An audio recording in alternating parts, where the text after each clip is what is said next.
Bienvenue à tous, vous êtes sur Campus Channel, la chaîne qui vous aide à y voir plus clair sur le choix de votre future formation. Alors c'est à vous ici de faire passer l'oral aux grandes écoles et nous sommes ensemble pour une heure de chat décomplexé ce soir avec l'ESGT, l'école supérieure ingénieur, géomètre et topographe pour parler de son cursus ingénieur. Alors avec nous sur ce plateau, deux invités, Laurent Morel, directeur du programme et son étudiant Ludovic Adam, étudiant en dernière année. Merci messieurs d'avoir accepté d'être avec nous sur ce plateau. Merci. Vous êtes prêts à répondre aux questions? Prêt, prêt. Vous les avez entendus, ils sont prêts à répondre à toutes vos questions, mais tout de suite, c'est le pitch.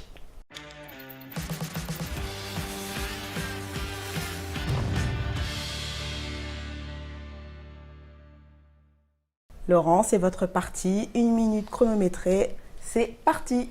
Eh bien, l'école supérieure des géomètres topographes, l'école supérieure d'ingénieurs géomètres topographes est une école publique en formation initiale du Conservatoire national des arts et métiers. Nous proposons 3 formations, le cycle ingénieur, le cycle master et la licence pro géomesure. En fait, la spécificité de l'ESGT, c'est proposer une double compétence, à la fois dans des sciences techniques et des sciences juridiques.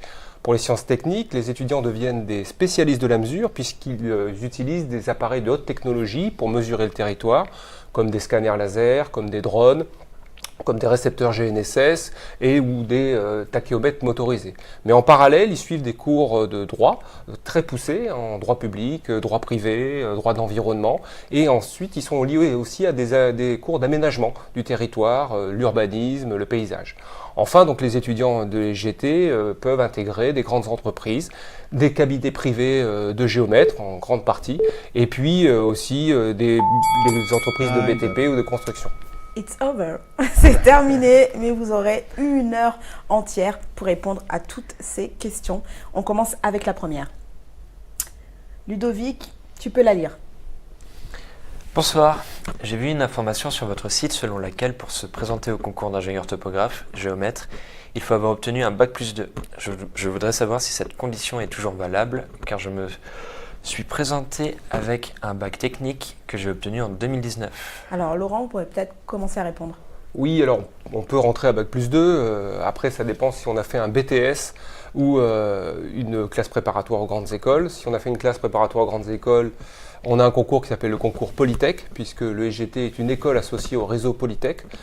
Donc on peut passer ce concours Polytech si on a fait MP, PC, PSI ou PT en classe prépa. Et si on a fait BCPST, sciences de la Terre, on passe le concours G2E.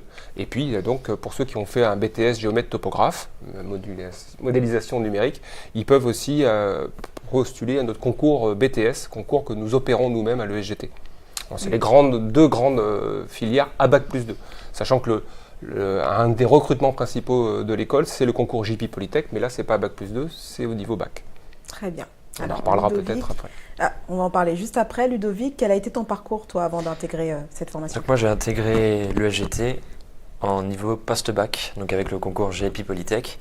En ayant obtenu le bac, j'ai passé le concours GIP Polytech, puis fait mes différents vœux, été pris à l'ESGT, fait ma prépa intégrée et intégré le cycle ingénieur. Alors pour l'admission justement post-bac, alors quelles sont les conditions à remplir? Donc là c'est vraiment le concours JP Polytech, c'est la seule possibilité. Le GT propose 45 places. D'accord. Donc il faut avoir fait un bac S. Il faut être actuellement en terminale S, après avec une spécialité maths pour l'année prochaine, mais pour cette année c'est encore les terminales S. Et donc déposer un dossier, enfin s'inscrire d'abord sur Parcoursup et du coup avec les notes de première et de terminale. Une partie des candidats vont être directement convoqués à un entretien de motivation pour les meilleurs dossiers, un quart à peu près, et puis pour le reste des épreuves écrites de maths physique. Très bien. Et un classement final sur plus de 20 000 candidats l'an dernier sur ce concours, 12 000 ont été classés à peu près.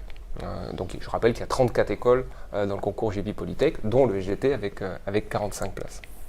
Tu voulais rajouter quelque chose peut-être? Non, mais je t'ai vu regarder, du coup je me suis dit, au niveau des épreuves écrites, justement… Alors moi je ne pourrais pas en parler puisque j'ai été pris sur dossier et passé uniquement l'entretien oral.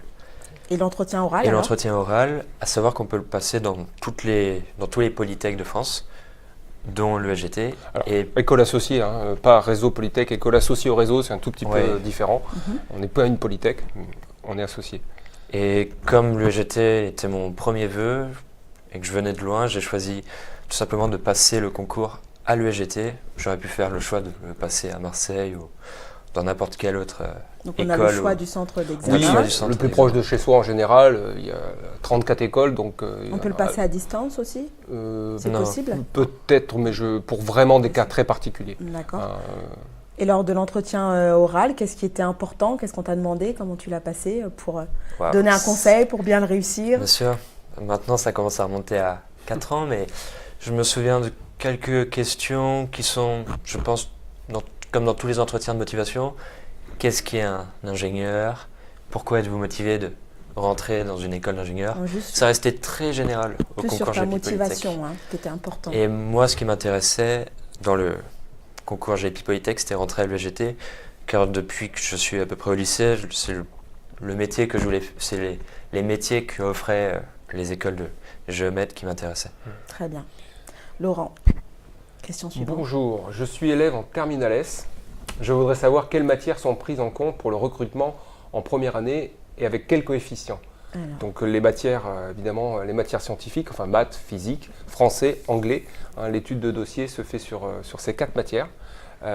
Et puis après, suivant qu'on est convoqué à l'entretien ou aux épreuves écrites, il y aura des épreuves écrites en maths physique. Les coefficients, je ne sais pas par cœur. Évidemment, les maths sont privilégiées, les plus importantes. sont les plus importantes. Après, on peut regarder je conseille d'aller regarder sur le site JP Polytech ou sur le site de l'ESGT, il y a un lien sur le site JP Polytech pour voir le détail des matières. Mais évidemment, oui. Mais les 4 matières, vous savez, même le français et l'anglais aujourd'hui sont fondamentales dans une école d'ingénieurs, donc l'anglais en particulier. Donc toutes sont assez fortement coefficientées, mais bien sûr, les maths, on le met en avant, notamment pour la prochaine session du concours l'année prochaine, où je disais que la spécialité maths sera obligatoire, le reste reste assez ouvert, et au moins des maths en terminale, ce qui pour des écoles d'ingénieurs est assez logique. qu'est-ce que vous attendez des candidats? Quel profil vous intéresse? Des candidats, Ludovic l'a dit, assez ouverts quand même, hein, puisque je l'ai expliqué très rapidement dans le pitch. Il y a une double compétence à l'ESGT, à la fois technique, c'est vrai, mais des étudiants et étudiantes vont nous choisir parce que c'est pas forcément que de la science, que du cursus ingénieur. On rajoute, nous, et à forte dose, hein, des matières juridiques. On a des enseignants-chercheurs en droit privé, en droit public. On fait du droit de l'urbanisme, du droit de l'environnement, du droit civil, du droit administratif, je l'ai dit. Et puis aussi des matières d'aménagement. Donc l'urbanisme en particulier, les paysages aussi, l'étude des paysages. Donc il y a cette pluridisciplinarité. Tout le monde peut dire qu'il est pluridisciplinaire. Là, quand même, on va du droit privé jusqu'à la mesure de la terre par des satellites. Donc on peut passer du territoire, l'étude du territoire au droit foncier. Hein. Oui, mais l'étude du territoire nécessite aussi cette connaissance des droits entre les personnes, des droits de la propriété, des droits liés à la collectivité, etc. Donc on a besoin de toutes ces compétences. Après, dans les débouchés, certains vont se spécialiser dans la mesure, d'autres un peu plus dans l'urbanisme, d'autres peut-être en droit, probablement pas, parce que c'est quand même le droit est très très très spécifique, mais on a besoin de ces outils de droit pour gérer le territoire. Certains ne feront que gérer le territoire sans les outils de droit, mais nous on leur donne cette compétence. À part la proximité, qu'est-ce qui t'a intéressé dans cette école? Pourquoi tu as choisi cette formation? Quel est le plus qui te plaît? Eh bien, peut-être avant de faire cette école, j'en avais pas conscience, mais c'est vraiment pouvoir faire une multitude de professions qui m'a poussé à performer, si je peux le dire comme ça, dans cette école. C'est-à-dire, eh bien, on peut aussi bien faire le métier de géomètre expert qu'un métier un peu plus du type aménageur, un petit peu plus moins concentré sur la science de la mesure, mais tout aussi intéressant que le métier aujourd'hui dans les nouvelles technologies du genre modélisation 3D des bâtiments, qui, par exemple, pour moi, m'intéresse beaucoup. Donc c'est vraiment l'ouverture au niveau, Oui. débouché, au niveau... L'ouverture au niveau débouché, et on s'en rend bien compte au cours du cursus, entre tous les stages qu'on peut faire qui nous permettent toucher ou d'apercevoir succinctement ce qui est possible de faire plus tard. Donc là, toi, en 4e année, tu sais déjà Et quel donc, secteur, quel domaine donc, t'intéresse particulièrement? moi, en dernière année, en 5e année, dans une semaine et demie, je pars en travail de fin d'études. C'est le stage de 6 mois à la fin de tous les cursus d'ingénieur pour rédiger mon mémoire. Et je pars en Angleterre pour justement travailler sur un petit peu ces nouvelles technologies que sont la modélisation 3D. Très bien. À l'international, de toute façon, on va y revenir tout au long de ce live. Alors, là, ça parle oral. Tu peux la lire, Ludovic. Je voudrais en savoir plus sur votre oral. Merci à vous. Bon, on a fait un petit peu le tour sur l'entretien. L'entretien, c'est la personnalité. Oui, Oui, c'est vraiment un voilà. entretien de motivation. D'ouverture, faut montrer qu'on est ouvert, qu'on est motivé Qu'on a un par... projet, peut-être? Pardon? Qu'on a un projet? Est-ce que c'est Oui, un important? projet professionnel, Oui, bien d'accord. sûr. Oui. Souvent, des gens veulent devenir géomètres, mais on n'a pas que ça. Ludovic l'a évoqué.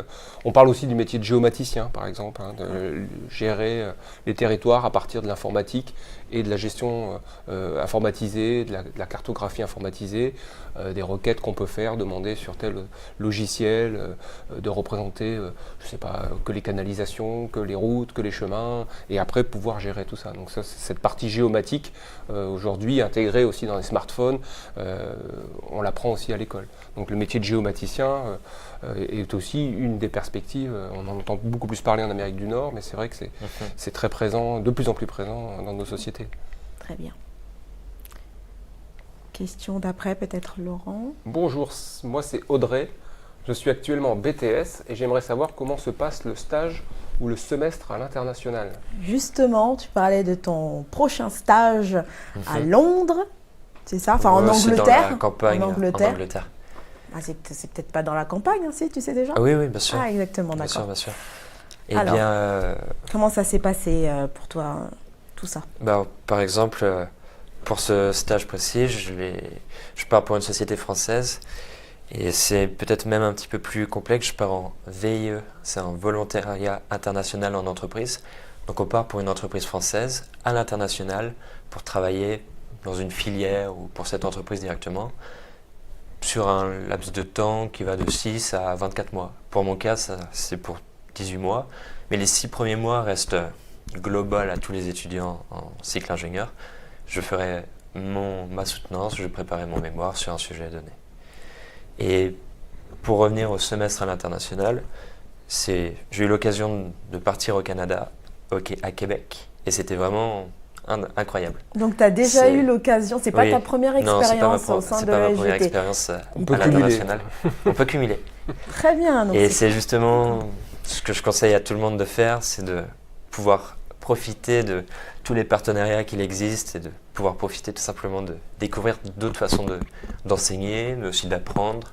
tu as pu partir dès la première année? Non, je suis parti en deuxième année. Dès Au la deuxième deuxième année? semestre de deuxième D'accord. année. Oui, c'est ça, il y a une obligation de mobilité D'accord. de 8 semaines, qui n'est pas énorme, mais on a beaucoup d'étudiants, presque une moitié au final, qui partent parfois en mobilité de semestre, complètement. Donc là, on a l'exemple avec Ludovic du Canada, de l'Université Laval, qu'on connaît bien, du coup, et puis aussi en Europe, aussi à Valence, à Madrid, notamment. On a des écoles un peu partenaires, un peu similaires, qui nous ressemblent beaucoup. Il y a eu aussi au Brésil.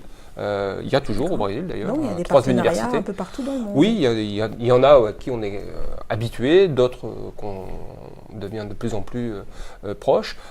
Voilà, donc là cette année, je crois qu'il y a plus de 12 étudiants en dernière année qui sont en mobilité, donc c'est à peu près, et ça peut être la dernière année, mais ça peut être l'avant-dernière année également. En première année, c'est plus délicat.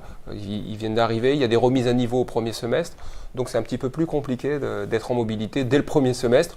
Ça a pu arriver au deuxième, mais en général, c'est en deuxième et troisième année. Alors, l'ESGT est une école de référence dans ce domaine, dans le domaine géomètre, topographe, ingénierie. Ouais. Donc, vous êtes des stars de l'enseignement et comme tout star de l'enseignement, vous avez forcément des clichés, des stéréotypes qui vous collent à la peau. Saurez-vous les démonter? C'est ce qu'on va voir tout de suite dans les clichés.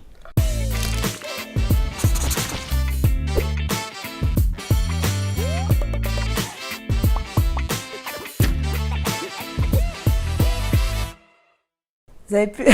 Laurent, Oui. il a ouvert de grands yeux. Vous avez pu apercevoir quelques petites pistes, rats de bibliothèque, geek, fêtard, voilà, fils à papa. Quel est votre cliché? Parmi ceux-là ou... Non, je vous laisse le choix. Est-ce qu'il y a un cliché qui vous vient comme ça? Bon, le cliché qui revient souvent en école d'ingénieur, forcément. Égalité, filles, garçons, au niveau du nombre. Ah oui, là, effectivement, on est à peu près dans la moyenne. On va avoir 20-25% de filles. C'est déjà pas mal. C'est déjà pas mal, mais oui, voilà, c'est pas plus qu'ailleurs, mais pas moins peut-être non plus. Donc, bon, on attend beaucoup de filles. Il n'y a pas de problème, au contraire, pour équilibrer ces promotions. Voilà, après, ça ne dépend pas que de nous. Hein, on a dit tout à l'heure, des résultats au concours. Donc, il faut que les filles se candidatent et s'intéressent à ces métiers-là, qui sont de beaux métiers, aussi bien pour les garçons que pour les filles. Très bien. Ludovic, est-ce que tu as un cliché comme ça qui te vient?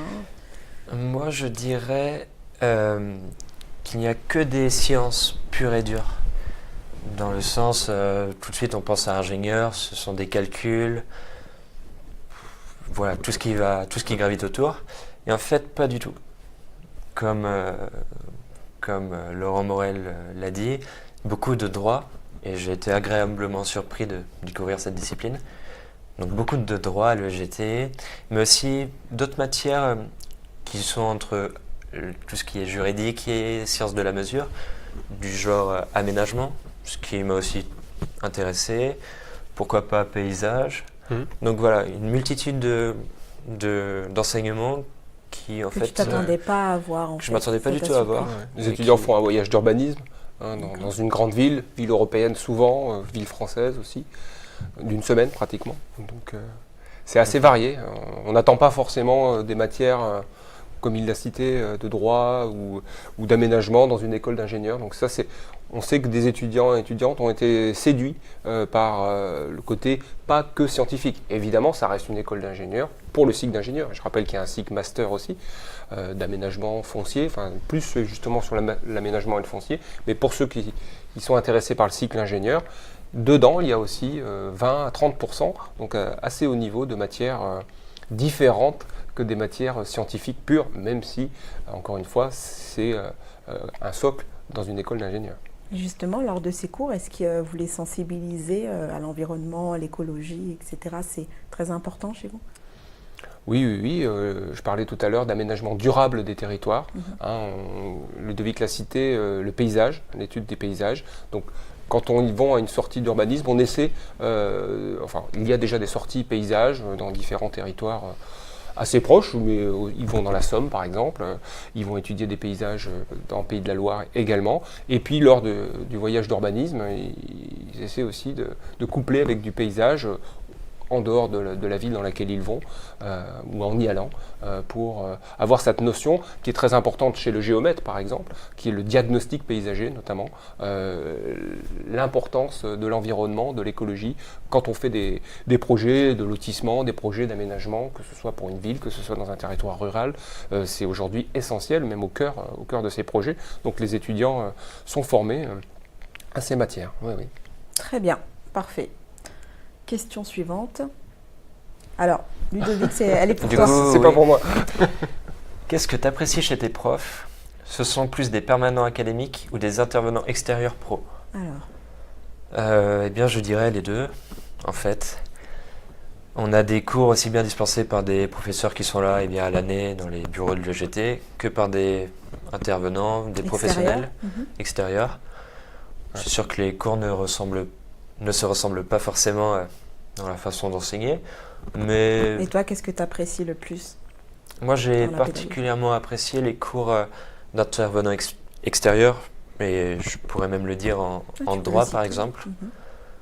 Parce que là, on a une idée, mais la plus concrète au monde de comment ça se passe en entreprise, comment ça se passe sur le terrain, qu'est-ce qui est attendu, les petits problèmes, les petites solutions apportées, enfin, tous ces bons tuyaux qu'on peut avoir chez des professionnels qui sont prêts à nous les livrer, en fait, en tant qu'intervenants.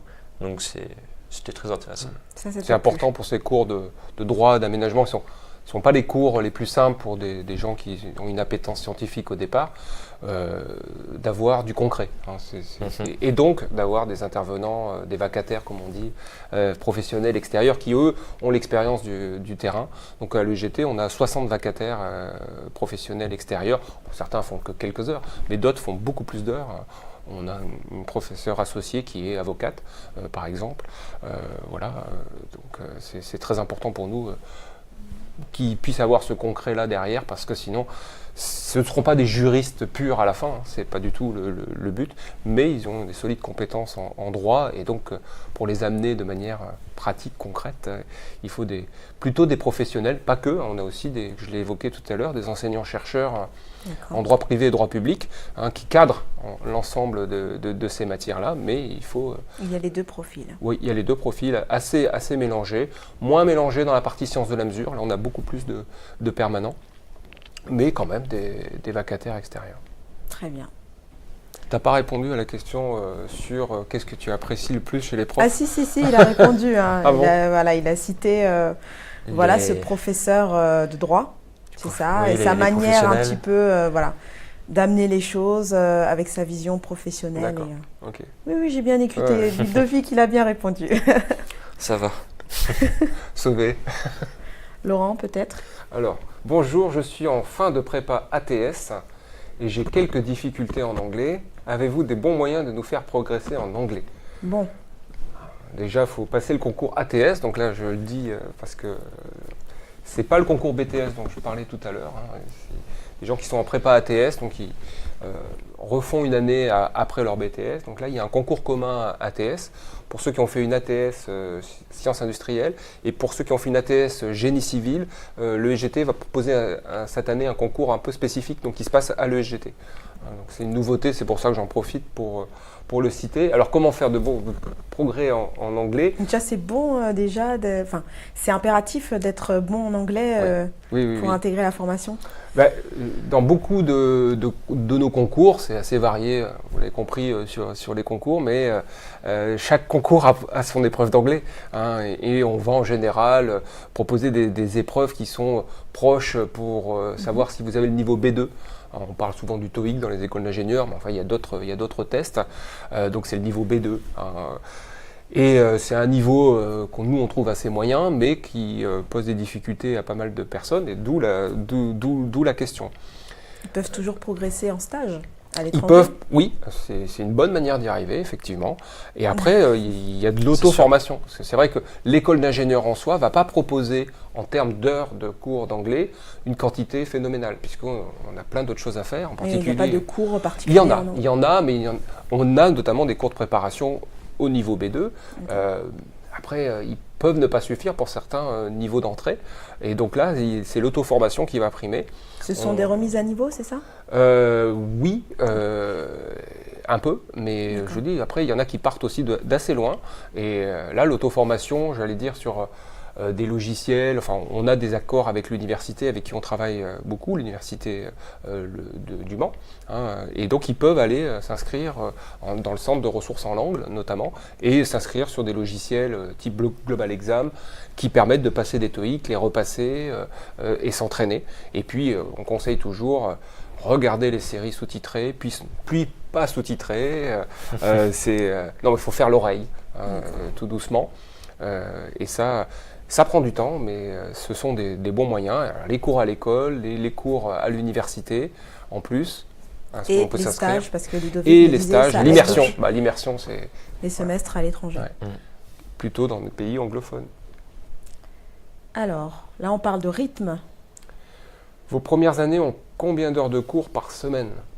Hein, vont avoir le retour d'expérience. Est-ce que tu te souviens? Je dirais à peu près les Je chiffres. me souviens, ça me paraissait plutôt chargé. Et on avait le jeudi après-midi, comme dans toutes les écoles en France, en créneaux de sport ou d'association. Enfin, peu importe où on n'avait pas cours. Mais, ça commençait à peu près vers quelle heure pour terminer vers quelle heure ça commençait à 8h30 et ça finissait au plus tard à 18h15 avec une pause le midi assez confortable. Mais ouais, c'était des bonnes journées. mais qui était qui passait au final. D'accord, qui passait bien. Ça vous donnait le temps de pouvoir vous consacrer à autre chose en dehors des cours, c'est-à-dire les Oui, associations. et puis pour être bien autre chose, peut-être. immergé, intégré, c'est ce que je conseille à tout le monde de faire en intégrant une école d'ingénieur, d'intégrer les différentes associations, les différents projets qui sont super pour aussi bien se créer des amis que se créer une forme de compétence, d'appétence vers de nouvelles choses. Très bien. Question d'après. Alors, Ludovic, Alors, sur quoi vous travaillez? Sur quel type de projet ETP? en cours, est-ce que tu as un exemple de TP ou de projet qui t'a particulièrement marqué? Eh bien, par exemple, en première année, on a beaucoup de TP. Alors, c'est distingué entre ceux qui ont fait une prépa ou une prépa intégrée, ceux qui ont fait un BTS, enfin un diplôme un petit peu plus technique. On avait beaucoup de cours de TP, de topographie, pour apprendre à utiliser les machines, pour comprendre comment elles marchaient et pour pouvoir être un minimum efficace pendant nos premières immersions professionnelles lors des stages. Donc, oui, on avait pas mal de TP en première année, au premier semestre de la première année. Laurent, qu'est-ce qu'il y a à rendre absolument pour valider son cursus?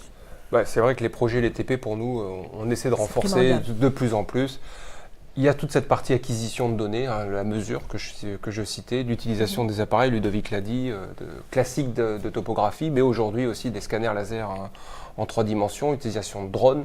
Donc tout ça pour capter la donnée, mesurer le territoire en 3D, parce qu'il est 3D. Donc ils ont des cours pratiques oui, et avec des instruments de haute technologie quand même. Technologie, oui. Donc des appareils qui ont des coûts assez faramineux. On Faut parle pas de le dizaines faire de milliers d'euros. Faut pas le faire tomber, il a Faut pas dit le faire Ludovic. tomber. Oui, c'est très important. Donc on en a plusieurs, ils se les passent les uns aux autres.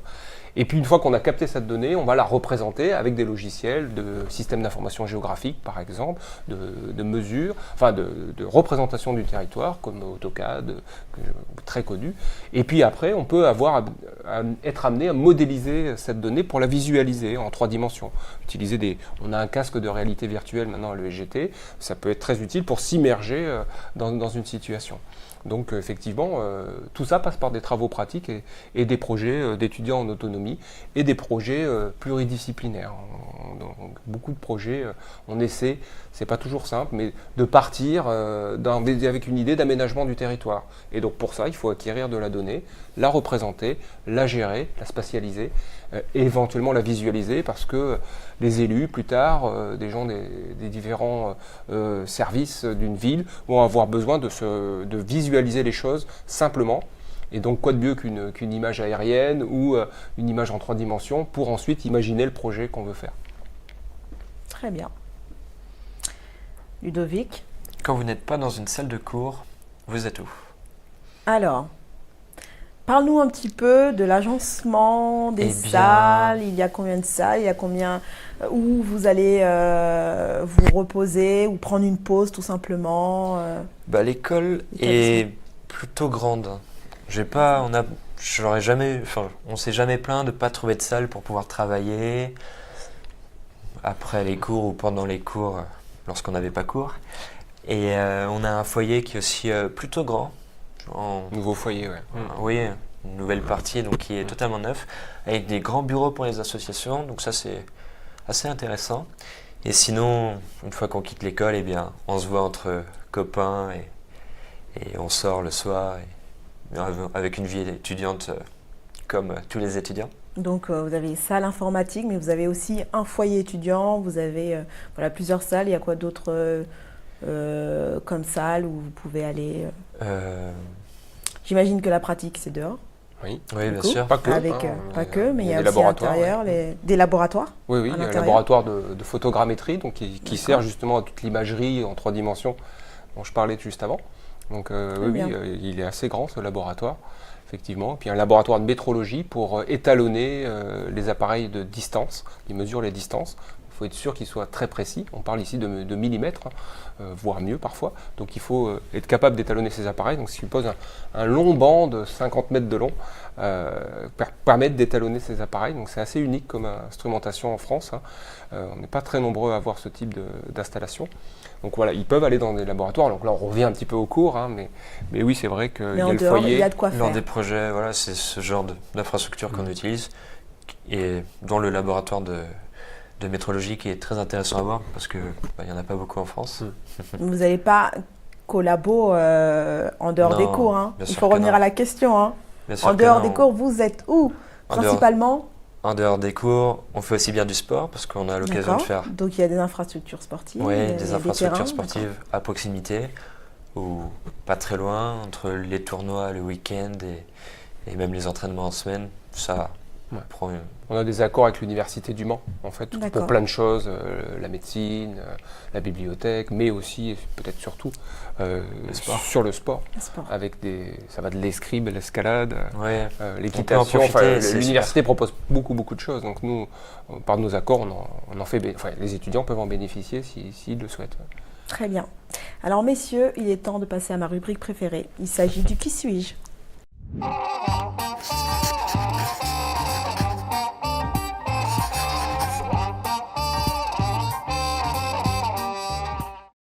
Alors le principe est simple, 3 célébrités que j'ai choisies. Voilà, je ne les ai pas choisies au hasard ni n'importe comment. Attention, hein, ce ne sera pas Nabila. Ou si elle est là, c'est parce qu'elle a fait des études en géométrie, pas en géométrie, en ingénierie, topographe et géomètre. Ce qui m'étonnerait, mais voilà. Voilà les 3 que j'ai choisis ce soir. À ma gauche, Ashton Kutcher. Voilà, l'acteur a suivi des études en génie biochimie. Eh oui. Au milieu, Friends, ça vous dit quelque chose? Courtney Cox. Voilà, la célèbre Monica de la série Friends a suivi des études d'architecture à New York. Pour elle, donc du coup, ce n'est pas l'aménagement territorial exactement, mais elle a une passion pour l'aménagement d'intérieur. C'est déjà ça. Voilà. C'est un début. C'est bien amené. Hein. Oui, c'est pas mal. Et puis, tout à droite, forcément, Léonard de Vinci. Il n'a pas que peint la Joconde, voilà, il a été passionné par les mathématiques et donc il est devenu très vite ingénieur et au service du pouvoir vénitien puisqu'apparemment il a mis en place des défenses militaires et c'est pendant la réalisation de travaux hydrauliques qu'il a justement peint à Florence Mona Lisa. Donc voilà, c'est ingénieur aussi, pur sang. Ok. À vous de choisir une célébrité parmi les 3 qui est en lien un petit peu avec l'esprit, les valeurs de l'école, du programme, ou qui vous inspire tout simplement. Eh bien...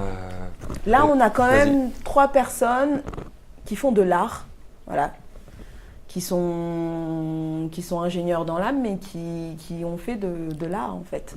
Voilà, je dirais déjà que la biochimie, ça s'écarte un petit peu en termes de profession. Je suis d'accord. Mais c'est quand même de l'ingénierie. Mais voilà, si on reste c'est quand même le thème très global, oui. Pourquoi pas. On parlait des concours tout à l'heure, il n'y a pas d'épreuve de chimie pour rentrer à l'EGT par exemple. D'accord. Ou alors très peu. Dans le cinéma.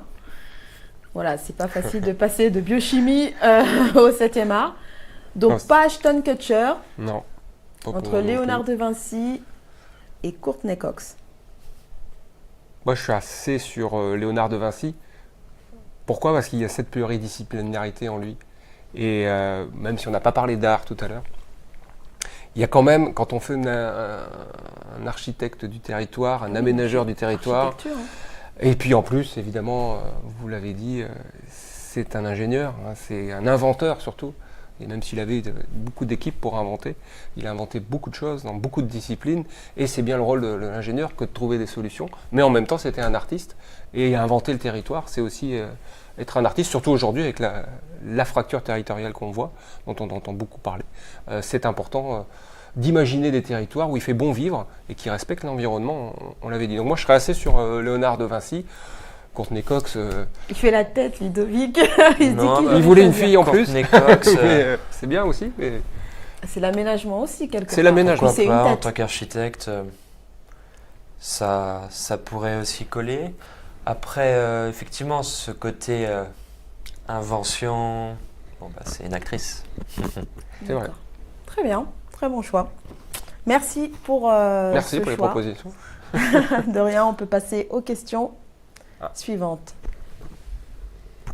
Alors, le voyage d'urbanisme. Pardon, je lis la question. Oui. Où a lieu le voyage d'urbanisme que vous avez évoqué tout à l'heure? Alors, le voyage d'urbanisme, on peut dire déjà où il a eu lieu. Il a eu lieu dans des grandes villes européennes. Ils ont été à Budapest, à Barcelone, à Amsterdam plusieurs fois, à Berlin. Voilà, donc on a fait des grandes villes européennes. Là, on évoque aussi actuellement des grandes villes françaises. Ça peut être Nantes, qui est plus proche de nous. Ça peut être Lyon, ça peut être Paris aussi. Il ne faut pas oublier toutes ces grandes villes. En fait, ce qui va être sélectionné comme grandes villes, c'est des grandes villes avec un urbanisme qui soit tout à fait, à la fois qui puisse servir à la pédagogie, mais où dans la ville, on va avoir plusieurs périodes d'urbanisme différentes architectures, mais quelque chose d'assez cohérent aussi dans plusieurs secteurs de la ville, pour pas que ce soit trop compliqué à aborder, parce qu'il y a des villes où c'est très très confus, compte tenu de l'histoire. Donc voilà, il va y avoir une sélection sur ce type de destination, et puis après, en général, c'est au mois de mai, parce qu'il fait plutôt meilleur pour pouvoir y aller. Et qu'est-ce que je ne sais pas où Ludovic est allé. Exactement, arrivé là-bas. Je ne peux pas vous en parler, j'étais en échange à ce moment-là, donc je ne l'ai pas fait. Laurent, qu'est-ce qu'ils font exactement arrivés là-bas pendant ce voyage d'urbanisme? Ils vont avoir alors ils sont encadrés par 4 enseignants à ce moment-là, donc on peut faire 2 groupes en général, c'est ce qui est fait, pas tout le temps. Et puis ils vont aller découvrir des secteurs de la ville. Donc, je pense à Amsterdam, toute la partie canaux par exemple. Après il peut y avoir la partie plus dense de la ville, la partie aussi avec une visite de musée, pourquoi pas. Vont essayer d'en profiter pour allier l'utile à l'agréable. Est-ce que visiter un musée, c'est la partie loisir? Je ne sais pas, parce que justement, là aussi, il peut y avoir des intérêts, ça peut être découverte de la ville de Paris, ça peut être le musée de la ville, par exemple. Oui, il peut y avoir aussi en même temps ça. Et prolonger également, les étudiants prolongent en général d'une demi-journée ou d'une soirée. Ça s'est fait, ça se fait pas à chaque fois. Histoire de récupérer et puis de profiter pour certains. Voyager dans une ville européenne, ça sera leur seule et unique fois. On ne fait pas systématiquement une ville européenne, mais on essaie de faire une grande ville si ce n'est pas une ville européenne. D'accord. Alors, une question un peu technique. Je vais la lire. Allez-y. Quelles sont les différences entre un topographe et un géomètre expert? Y a-t-il une différence de débouché et de salaire? Alors le géomètre expert, c'est une profession déjà très cadré. Il est expert, il peut être expert au niveau des tribunaux, donc il y a beaucoup de cabinets de géomètres experts en France, et il est vrai que le SGT est une des 3 écoles qui permet d'accéder à ce métier. Donc c'est un métier qui est aussi très pluridisciplinaire. C'est vrai que nous, la moitié de nos étudiants, sinon un peu plus, deviennent géomètres experts, s'associent, se salarient dans des cabinets privés de géomètres. Donc c'est une profession. Aujourd'hui, on dit qu'ils aménagent le cadre de vie durable des personnes, ils se définissent un petit peu comme ça. Donc ça nous ramène à ce qu'on disait tout à l'heure sur l'aménagement du territoire, l'architecte du territoire. Le topographe, c'est plus la compétence.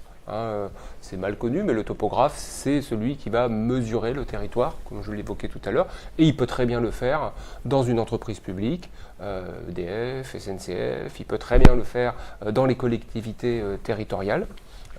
Partout, donc dans les villes, dans les communes, dans les départements ou les régions. On a besoin de construire des schémas territoriaux où là le topographe est essentiel, ou gérer des services d'urbanisme par exemple.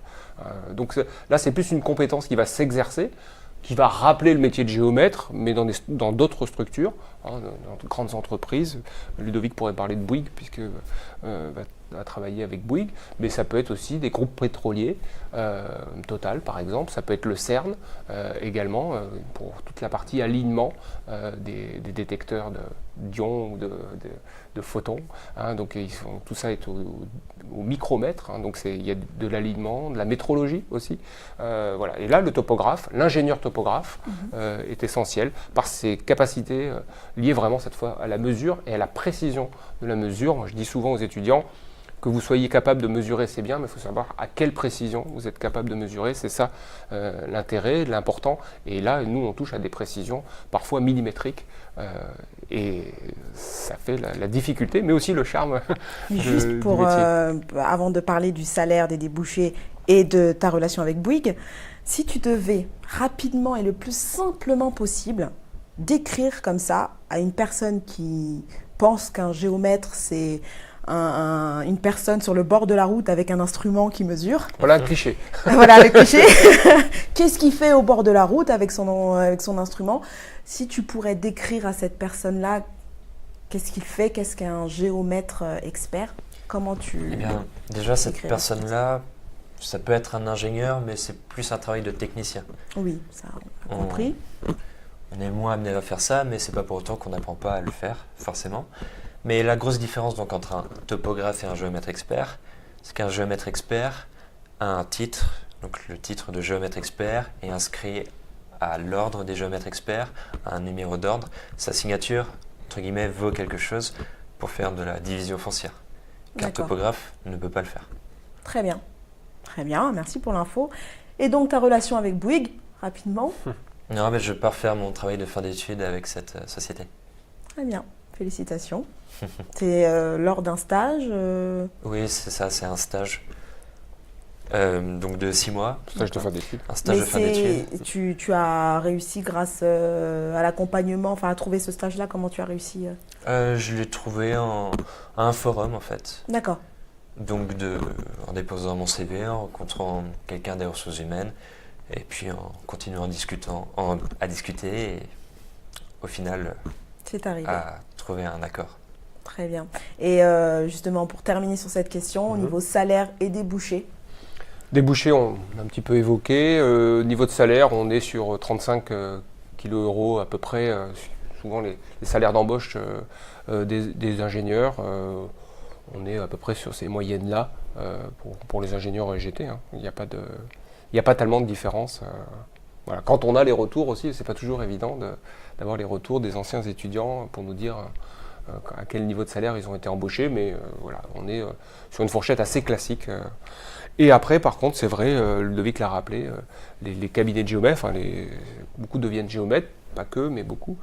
C'est vrai, ils ont ce monopole de la division de la propriété et sont des cabinets qui fonctionnent, qui s'associent souvent, qui grossissent de plus en plus. Et aujourd'hui, il y a une progression salariale dans ces cabinets au bout de 5, 10, 15 ans qui peut être... c'est des sociétés libérales qui peut être important. Hein, ça, c'est connu aussi. Voilà. très bien. On commence bas, mais ça peut monter. Mais ça monte Après, bien. voilà, c'est une structure privée. Il faut aller chercher des chantiers, chercher des projets. Et c'est des sociétés qui ne demandent qu'à grossir. Aujourd'hui, les géomètres sont un métier en tension. Hein, donc, il y a vraiment besoin beaucoup de géomètres. Quand j'ai un géomètre au téléphone, la première chose qu'il me demande, c'est combien d'étudiants on a dans l'école, sachant qu'aujourd'hui, on ne remplit pas toutes les places disponibles. On est un petit peu au regret de dire, ben voilà, on a le même nombre que l'an dernier, mais c'est dommage. Cette profession attend encore plus de personnes et ben on essaie de les former.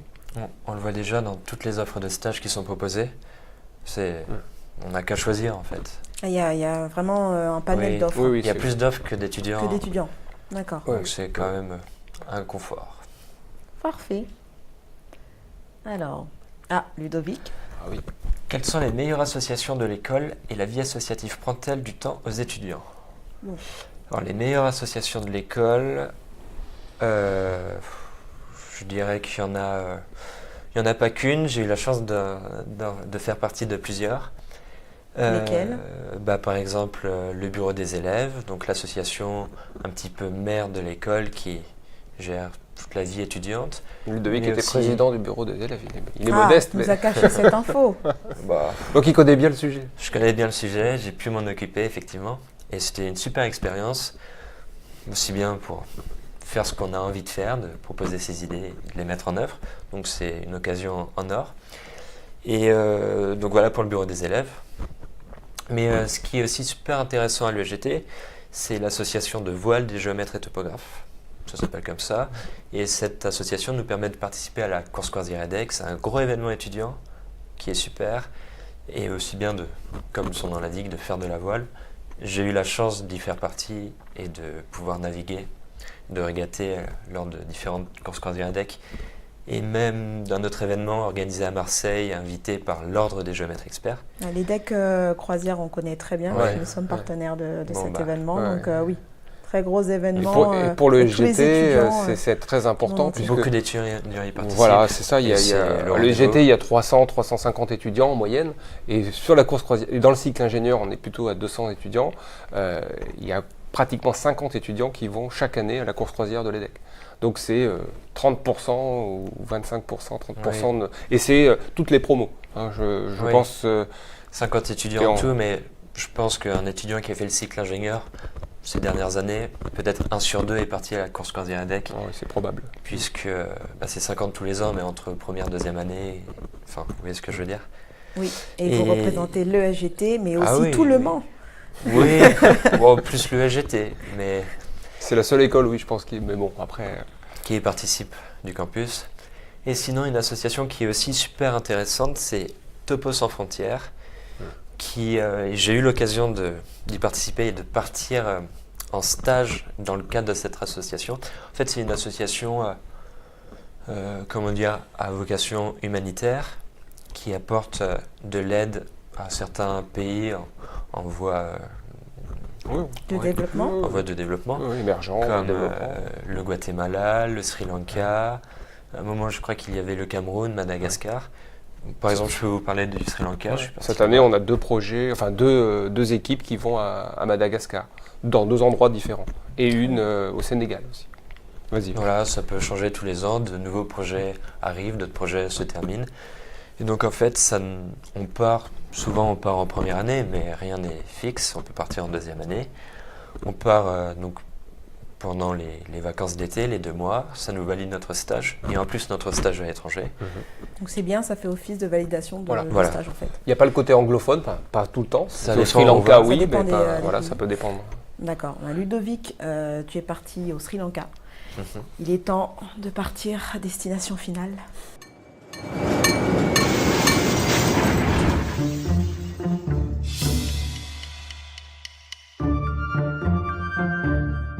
Et oui, il est déjà temps que tu pioches ton petit papier. Ça passe très vite sur Alors, campus. je vais mélanger un petit peu.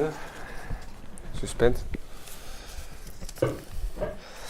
Alors, mon école prépare bien à être, je dirais, ingénieur. Un bon ingénieur. C'est Parce qu'on facile. peut... là, hein. J'ai Être tiré un une bon question facile, mais... ingénieur. En quoi il t'aide à être un bon ingénieur? Non, en fait, on peut faire plein de choses. On peut faire plein de métiers, aussi bien géomètre expert, donc travailler en libéral, ou être associé, ou être salarié, peu importe, que travailler pour une collectivité territoriale, donc être fonctionnaire, que travailler dans un grand groupe français, et même pourquoi pas à l'international, travailler dans une société qui n'a rien à voir avec la France, rien à voir avec les sociétés qu'on pourrait même imaginer en France, mais aussi dans toutes ces petites niches un peu technologiques, du genre photogrammétrie, scan laser 3D, drone. En fait, on peut faire plein de choses. Certains même créent leur société, du genre start-up, et innovent un petit peu dans certains domaines. Donc c'est On super. prépare à toutes ces choses-là. Ouais, ouais. D'accord. Je pense qu'il y a une qualité qui ressort pour moi, c'est ce que tu dis, hein, la capacité d'adaptation des étudiants SGT à la fin est assez exceptionnelle, franchement, parce que la pluridisciplinarité qu'on a évoquée, passer du droit privé à la mesure sur satellite, avec de l'aménagement entre tout ça, font qu'ils sont à la fin capables de s'adapter à beaucoup de situations, à beaucoup d'emplois, et donc ils sont mobiles, bien sûr géographiquement, mais je voulais dire aussi thématiquement. Hein, et ça, c'est des capacités assez importantes, et ça permet aussi d'avoir des gens de plus en plus ouverts. Hein, Ludovic est un bon exemple, ouverts sur le monde entier, hein, sur beaucoup de destinations. On parle de destination finale, mais il a fait beaucoup de destinations, Ah oui, et aussi thématiquement parlant. Donc cette capacité d'adaptation et cette ouverture, par la pluridisciplinarité qu'on enseigne, est vraiment un gage. Au niveau international, ils sont servis, oui. Là, c'est Moi, je peux même continuer à parler de l'international. Mon précédent stage, je l'ai fait aux États-Unis. D'accord. Donc, pour vous dire, j'étais. Là, tu peux même pas citer tous les pays que tu as fait en fait. Bah, si on reprend chronologiquement pour être Oui. plus clair, en première année de cycle ingénieur, je suis parti au Sri Lanka dans le cadre d'une association de l'école Topo Sans Frontières. Un pays. Donc avec 5 autres étudiants, on était 6. Donc c'est quand même super de partir 2 mois dans un pays comme ça avec 5 autres copains de son école. Donc ce sont C'est- des expériences inoubliables. Exactement. Et l'été d'après, je suis allé, donc j'étais en mobilité, en échange universitaire au Canada, à l'université Laval, qui se situe à Québec. Comme j'étais sur le continent américain, je me suis dit autant profiter de cette proximité pour rester sur place et chercher un stage et trouver un stage peu importe où. Et donc j'ai trouvé un stage grâce au réseau de l'école à l'université de Californie avec une chercheuse américaine qui au final m'a même encore plus éloigné de la France. Je suis allé au Belize 1 mois et demi faire des relevés dans la jungle et ensuite 2 mois dans un laboratoire à l'université de Californie de Santa Barbara pour traiter toutes ces données. Donc tu as vraiment fait le tour. Je crois qu'il n'y aura pas assez d'heures dans ce live pour vraiment faire Non. le tour Moi, je suis curieux de voir où il va. de Ludovic. Où On il va va passer à la question d'après. Bonjour, est-ce que votre Peut-être Laurent. secteur souffre du chômage? Voilà. Est-ce qu'il- Alors bah, Laurent pouvait. On l'a évoqué, non, au contraire, encore une fois, le métier de géomètre, on l'a entendu dans les médias, est un métier en tension. Si on parle des cabinets de géomètres et des cabinets de géomètres experts, mais si on pense aux opérations du Grand Paris, qui sont pour des années, voire plus d'une dizaine d'années, ou 2 dizaines d'années, je ne sais pas combien, avec tout l'aménagement que ça nécessite, la surveillance que ça nécessite, il y a énormément d'emplois aussi dans ces secteurs-là. Pour les topographes, les ingénieurs topographes. Donc non, ils ont plusieurs offres assez variées thématiquement en tant que débouchés. Donc il n'y a aucune difficulté en général. Ils sont employés presque avant de sortir aujourd'hui, s'ils veulent bien s'en donner les moyens.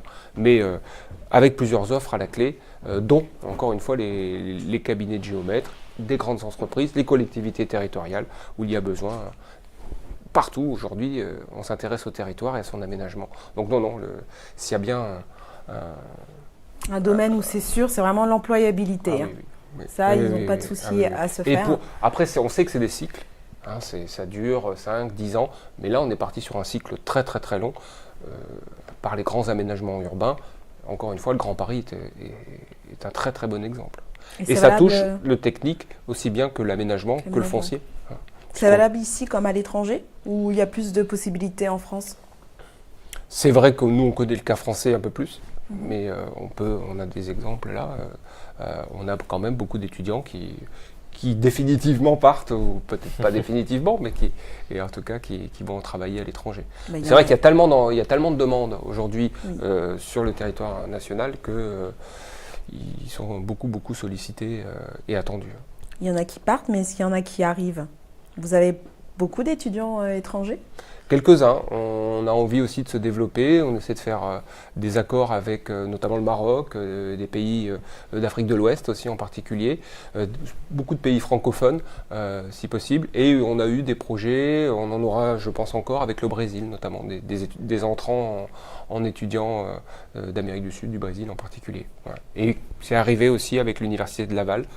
Donc comme on l'a dit, on envoie des étudiants au Québec, mais On en c'est envoie, arrivé que on en reçoit. un petit peu. Mixte. C'est pas énorme comme flux, mais bon, on essaie aussi d'avoir cette culture, cette ouverture par des étudiants étrangers qui nous rejoignent. Donc, c'est un petit flux, faut être honnête. Très bien. Mais c'est quand même possible. C'est tout à fait. On l'appelle de nos voeux, mais après, c'est pas toujours si simple. Alors, peut-être Ludovic. Ouais, Au bon, vu de vos la élèves, question, mais- peut-être Oui, Laurent. après, Laurent. avec quels outils de haute technologie vos élèves peuvent mettre en pratique ce qu'ils apprennent en cours? Bon, on en a un peu parlé On en a déjà un peu en parlé, première partie. C'est vrai. Donc, peut-être juste rappeler les instruments Oui.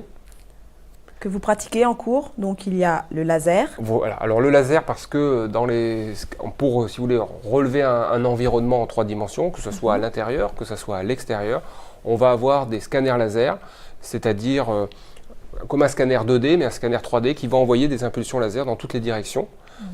Il tourne comme ça, il tourne comme ça. Donc, dès qu'il va rencontrer ce laser un obstacle, il va revenir et on mesure la distance à l'obstacle. Mais on va avoir comme ça des millions de points qui reviennent et qui donc décrivent l'environnement tout autour.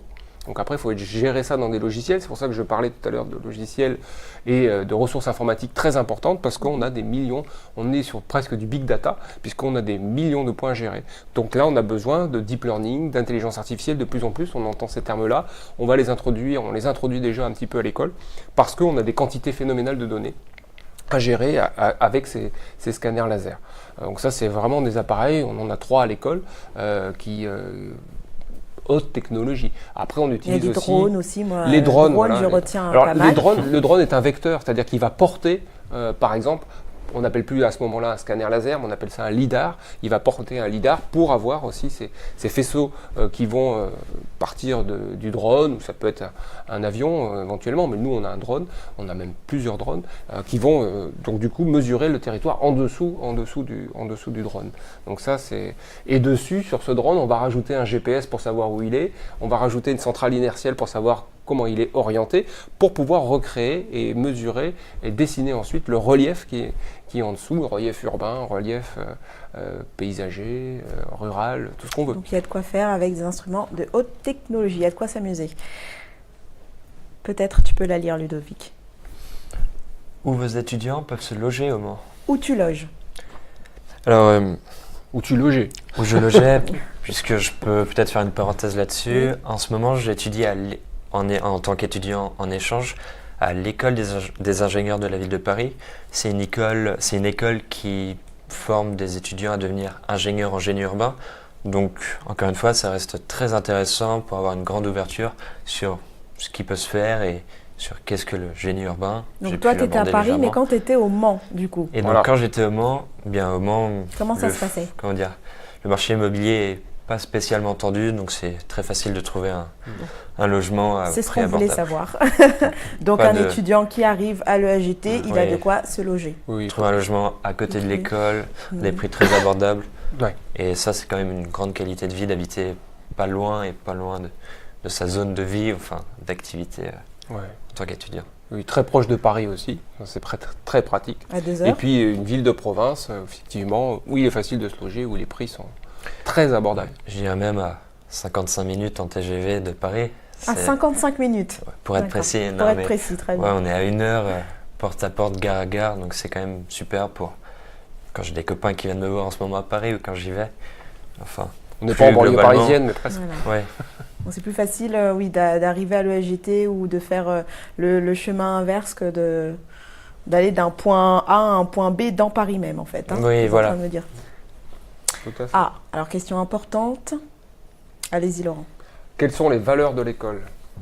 Déjà, c'est les valeurs du service public, parce que je l'ai dit au début, c'est une école publique. Donc, on va insister et parler aussi des frais de scolarité qui sont 800 € ou des frais classiques d'une école publique d'ingénieurs, il y en a d'autres. Et je reparle du concours JP par exemple ou des concours Polytech. Ce sont ces valeurs-là, donc ouvertes.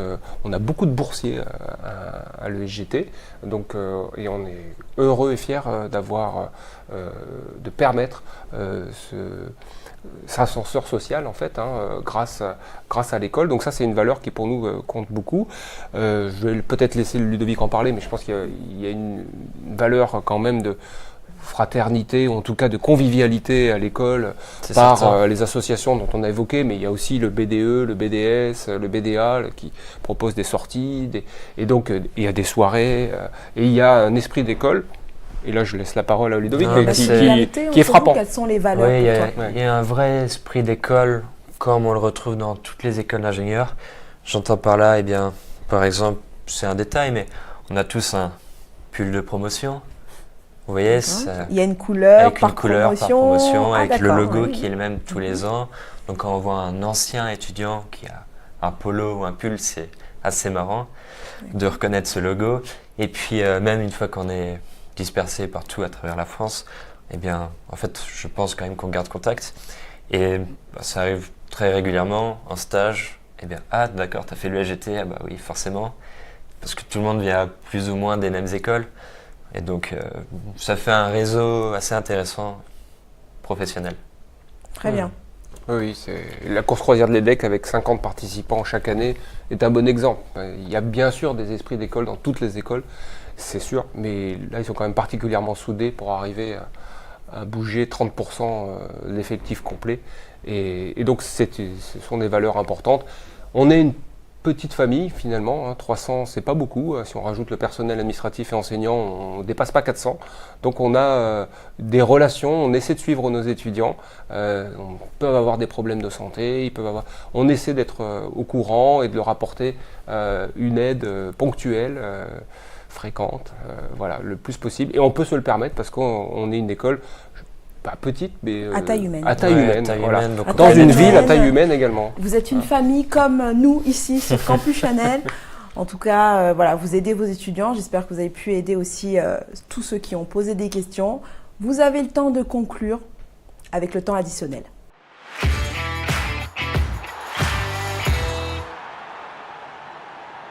En 2 minutes. Ce qui vous passe, voilà, ce que vous avez sur le cœur, ça peut être très court. Il n'y a pas besoin de beaucoup.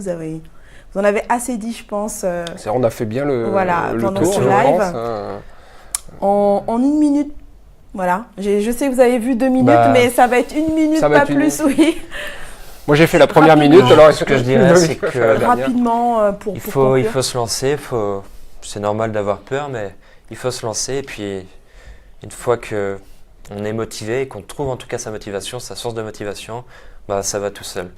On trouve plein de projets, plein de stages, plein d'échanges. Je peux en parler puisqu'en ce moment je refais un autre à Paris, à l'EIVP, et c'est super.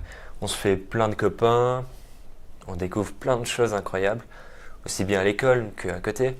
C'est un super apprentissage. Très bien. Moi je conclus sur la pluridisciplinarité, encore une fois. Il faut voir derrière cette école, il y a le mot géomètre, c'est vrai, mais il y a beaucoup, et le géomètre fait beaucoup d'interventions dans beaucoup de sujets différents.